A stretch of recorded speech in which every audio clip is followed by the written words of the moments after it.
Goa Organics వారి skin care, hair care, wellness products కోసం AP, తెలంగాణలో డిస్ట్రిబ్యూటర్లు కావాలను వివరాలకు స్క్రీన్ పైన ఉన్న నెంబర్ కి కాల్ చేయండి.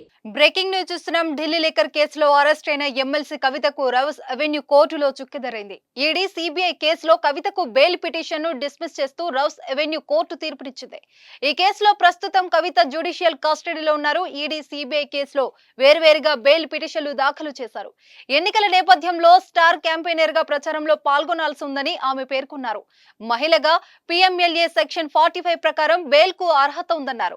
దీనిపై ఇటీవల విచారణ చేపట్టిన న్యాయస్థానం సోమవారం కవిత పిటిషన్లను తిరస్కరిస్తూ ఉత్తర్వులు జారీ చేసింది.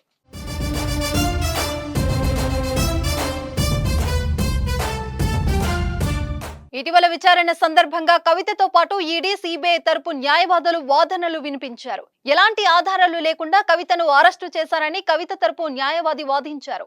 ఈడీ కస్టడీలో ఉండగా సిబిఐ అరెస్టు చేసిందని కోర్టు దృష్టికి తీసుకెళ్లారు.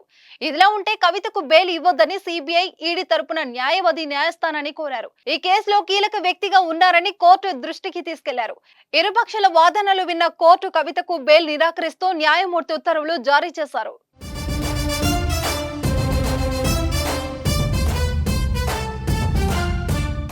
సుమన్ టీవీలో మీ పర్సనల్ అండ్ బిజినెస్ ప్రమోషన్స్ కోసం కింది నెంబర్కి కాంటాక్ట్ చేయండి.